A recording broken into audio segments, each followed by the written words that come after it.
I wanted to make a video and show you what I've harvested from my backyard orchard so far.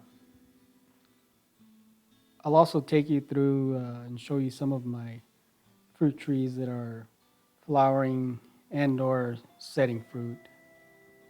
I'll start with these here. These are my cherry trees. That's a Royal Meanie on the left and a Royal Lee on the right. I've talked about these trees in previous videos. They've been in the ground for nearly 2 years, 2.5 years actually. And this was the first season that they produced a really good sized crop. I started to harvest cherries off of these in sometime around mid-May on through early June. The Royal Lee on the right was the one to produce a slightly larger crop, but both produced really good sized cherries and they all had excellent flavor. And this next one here is my Lolita Surinam cherry. It was planted in the ground a little over a year ago, and I started to pick fruit off of this one in early May. And the last cherries were picked sometime around May. It had a few stragglers afterwards. I think there's only one left on the tree now. This one here, I believe, is the last one. Last season, this tree bloomed twice. So if it follows last year's blooming cycle, I should have more fruit sometime around November.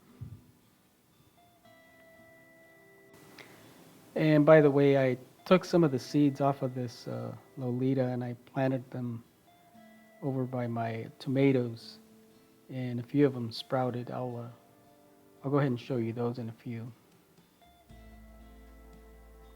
And next is my Pakistan mulberry tree. I won't spend too much time on this one since I just recently posted a video on it.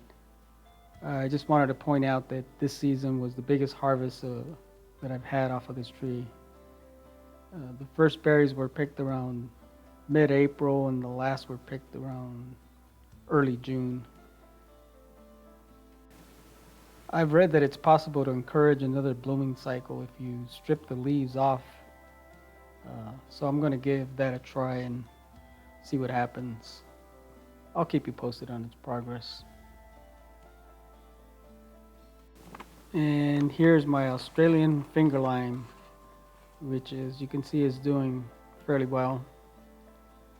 I've already harvested several finger limes off this tree, and as you can see, it still has some left to be picked, and there's a few flowers like this one here that have yet to bloom. It still has some pretty good sized finger limes on it. If you've been following my channel, you've heard me talk about this papaya. I've been waiting for a really long time for the fruit off of this one to ripen. And from research that I've done, you're supposed to wait until they change from a greenish color to a yellow-orange color. And after a very long wait, I was finally able to harvest it. And this one here is, there were two on here, and this one, I've already picked one, and this one here is ready to be harvested as well.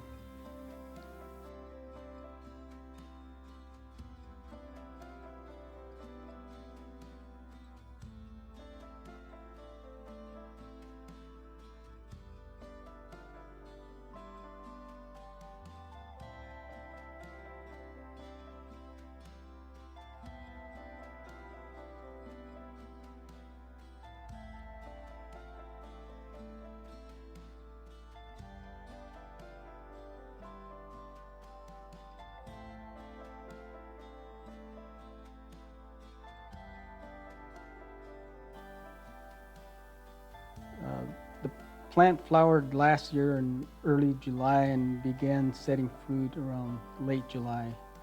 So the flower to fruit on this one turned out to be almost a full year. I have another plant that is a red lady variety, and it didn't take nearly as long as this one did to ripen. The red lady variety took somewhere around 7 or 8 months, which is still seems like a long time, but this one here was a lot more than I expected. I will say that this variety here, which I don't really know what type it is since this tree was gifted to me. The papaya off of this one is bigger and it has more flesh, and it also seemed to have a sweeter flavor than the other one. Here's a picture of what they both look like. Both of them had a large amount of seeds. The one on the right, which is the unknown variety, that one, the color is a bit deeper. And both of them had a mild, sweet flavor. And the one thing I will note is that after picking both of these, I allowed them to sit on the counter for a couple of days before slicing them open. And the flavor just seemed to improve after you refrigerate the fruit for a couple of hours. And I also took some of the seeds and I put them in the moist paper towel to see if I can get them to germinate. I did this with the store-bought papaya about 4 years ago, and I did get them to sprout, and I kept one of them, and here's what it looks like now. And as you can see, it's starting to set its very first fruit. It's still developing flower buds. I'm not sure if I'm going to allow this. It's still a fairly small tree. I'm not sure if I'm going to allow it to set anymore. I will let that one develop, but I don't know if I'll let any more of these flowers set. I'll keep you posted on the progress on this one. And back to the other papaya, I just wanted to show you here that it's starting to set another papaya. I'd also like to say that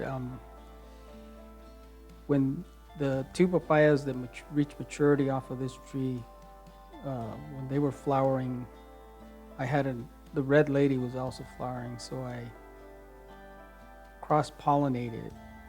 I wasn't sure what type of variety this was, so I wasn't sure if it needed to be cross-pollinated, so I used the paintbrush and cross-pollinated both of them. But this other one that just came out here, I did not cross-pollinate this one, so evidently this is a self-pollinating papaya. And this one here is my Grumichama. Last season was its first fruit set, and it produced a very small crop.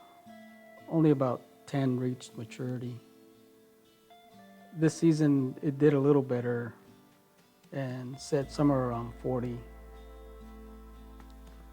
All of them had excellent flavor and were good size. This is one that I should do a flower to harvest video and get more detailed information on this one. Hopefully next season, if it produces a larger crop, I'll go ahead and post a video on it. And here's my Burgundy plum. This one was planted in the ground back in September of 2017. And although, as you can see, it's put on a lot of growth, hasn't done much in the sense of producing fruit. Last season, I was only able to get 2 off of this tree, and this season wasn't a whole lot better, but it did produce 10. The one thing I will say is that the fruit is an excellent size and very good in flavor. But we'll see what it does next season, but it just doesn't seem to want to produce much fruit.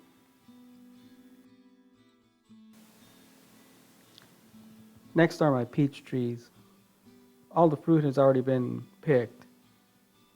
The tree in the front there, which is a 4-on-1 multi-grafted peach tree, was the only one that, out of this group here, that produced any fruit. The multi-grafted peach tree produced a really large crop. I did a poor job of thinning, so there were several that were small in size. A few also didn't have that good a flavor. Next season I plan on doing a better job of thinning, which should improve the quality and the taste of the fruit. And just in case you are wondering if it's possible to get a container grown multi-grafted peach tree to fruit, here's another multi-grafted peach that I have growing in this 15-gallon container, or this is actually a grow bag. This is another one that I should have done a better job pruning, and I allowed somewhere around 50 to set on a tree, which is way too many for a tree this size.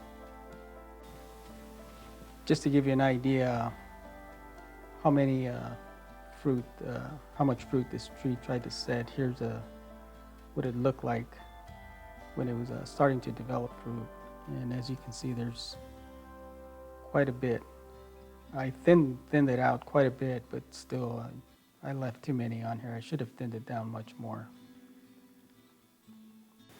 Anyway, I'm not sure if I'm going to keep it in a container or replace this tree with one that died on me.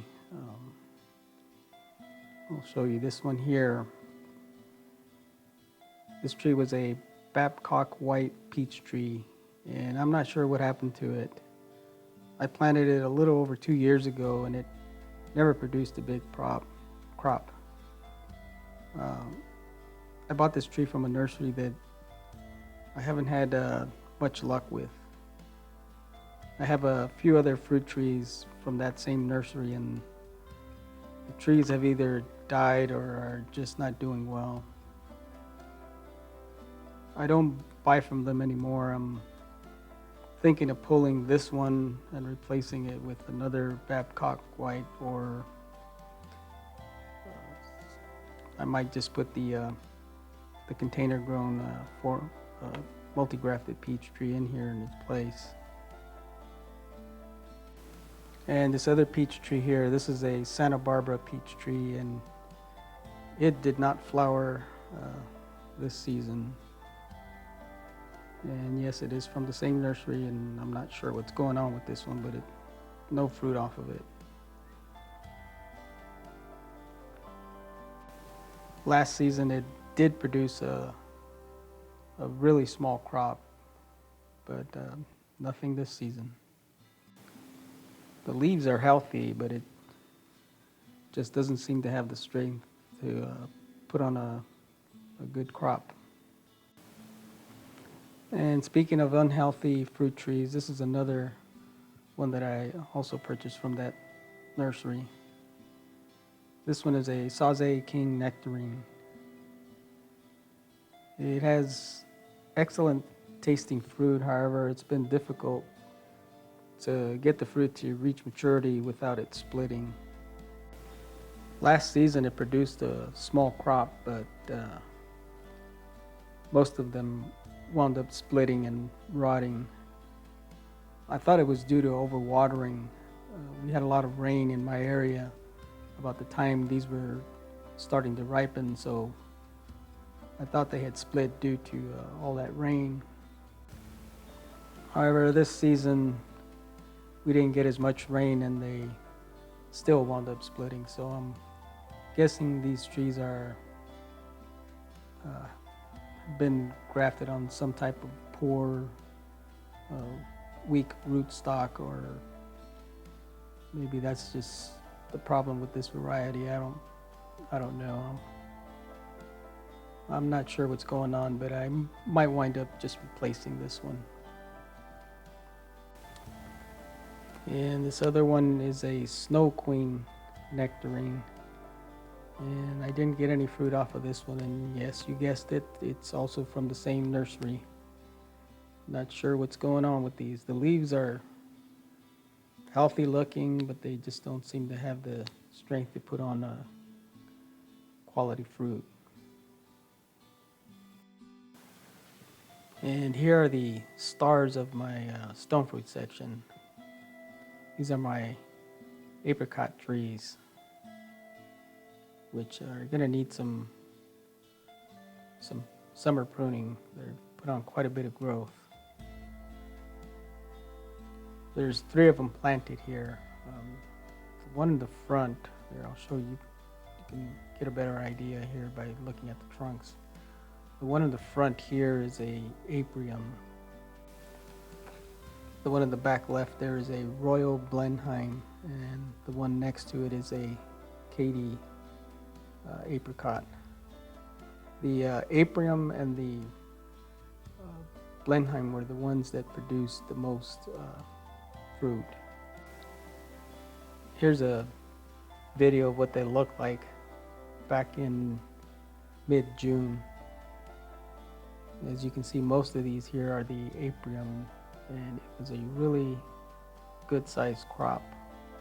Last season I just got a handful, nothing close to what they produced this season. This by far is the heaviest fruit set. And the Blenheim, which is over on the other side, it's a bit hard to see from this angle, but that one also produced quite a bit. Both have really excellent flavor, but I'd have to say that the Blenheim is has a sweeter taste to it. Here's what they look like on the inside. The Blenheim is a little bit slightly darker in color compared to the aprium. But as I said, both of them have excellent flavor. And here are my tomato plants. These plants are going on 3 years now. They're San Marzano on this section, and they've been surviving year after year. We don't get freezing temperatures in my area, so this will be their 3rd season, and they're looking a little bare because they were attacked by caterpillars, but it's produced quite a bit of tomatoes. There's some more plants here. There's San Marzano there, and Roma tomato on the far end. Gonna have to do something about my trellis there, though. It's also producing a heavy crop, and it's bent the trellis, so I'll wait till winter time rolls around and redo the trellis on that one.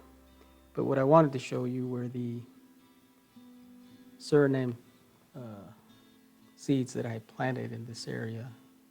These are the ones that sprouted. These are the Lolita variety, which is a black Surinam cherry.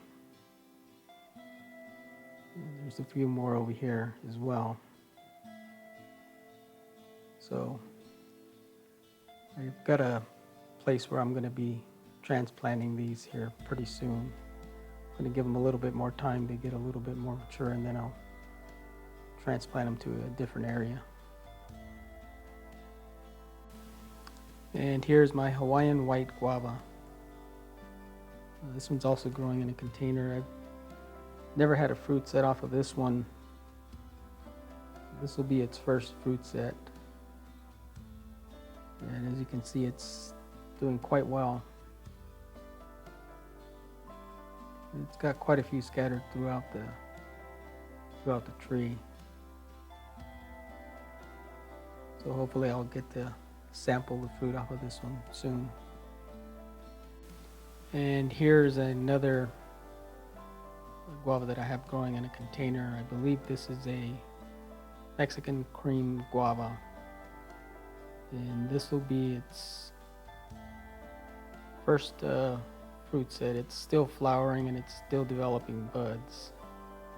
So hopefully I'll be able to get it to set some fruit and be able to try this one as well.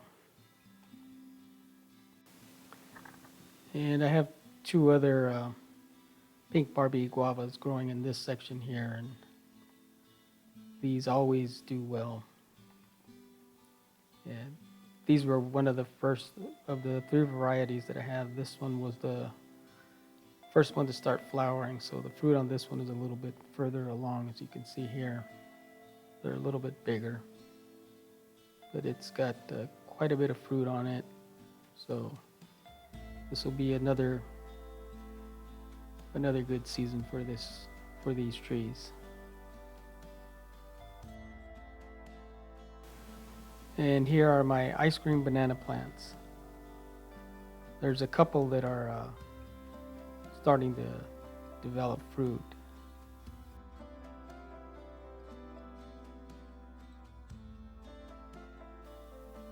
This one here was the first one to flower, and that was back in early April.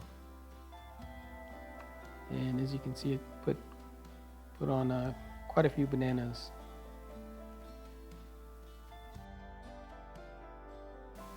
The other one started to flower a few weeks after. This one here. And it didn't put on quite as many banana hands as the other one, but it's also doing well. So it looks like this season there'll be quite a few bananas to harvest. Well, that'll be it for this video. I hope you enjoyed watching. On my next video, I'll give you an update on my figs. I have 6 varieties growing, and they're all developing fruit. And I also have a longan, lychee, and jujube trees that are also setting fruit. So I'll go ahead and show you those on my next video. So until next time, as always, stay safe, grow your own, and thank you for watching.